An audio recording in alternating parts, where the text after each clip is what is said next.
Every Saturday morning, long before the city fully woke up, Matthew was already at his charity kitchen. He didn't just write checks or give orders from an office. He tied on an apron, rolled up his sleeves, and helped prepare breakfast himself. The kitchen buzzed with activity. Volunteers chopped vegetables, stirred giant pots of soup, baked fresh bread, and packed meals into containers. When the doors opened, hundreds of people lined up, not just for food but for hope. Matthew greeted everyone with a smile. "Good morning. How are you today? What can I get for you?" Many people were surprised that the founder of the charity served meals with his own hands. To Matthew, every face reminded him of Samuel. Every meal reminded him of the sandwich he once gave away. One rainy afternoon, an elderly volunteer approached Matthew with an old cardboard box. "We found these while cleaning out a storage room," she said.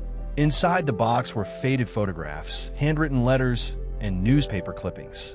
As Matthew sorted through them, one photograph made him freeze. His heart skipped a beat. It was Samuel, older, smiling. But he wasn't wearing old, torn clothes.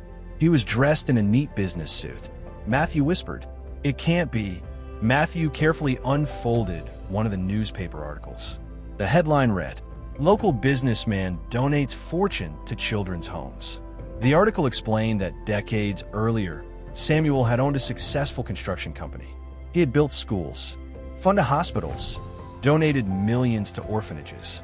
When a financial crisis destroyed his business, he refused to stop helping others. Instead of protecting his wealth, he spent nearly everything caring for people in need. Eventually, he lost his home, his savings, everything. Yet he never complained. Matthew couldn't believe what he was reading.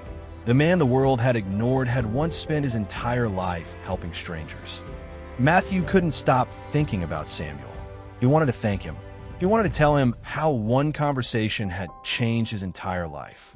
Over the next several weeks, Matthew searched everywhere. He visited homeless shelters, hospitals, churches, community centers. He showed Samuel's photograph to dozens of people. Some remembered him, many didn't. Each day, Matthew hoped someone would tell him Samuel was still alive. But every search ended the same way, with silence. One afternoon, Matthew received a phone call from a small church on the other side of the city. "We think we have something that belongs to you," the pastor said. Confused, Matthew drove there immediately. The pastor welcomed him into a quiet office and handed him a small wooden box. Inside was the same old blanket Samuel used during the winter. Underneath it lay an envelope. On the front were handwritten words, "For the boy who gave me his last meal." Matthew's hands began to shake. Slowly, he opened the envelope.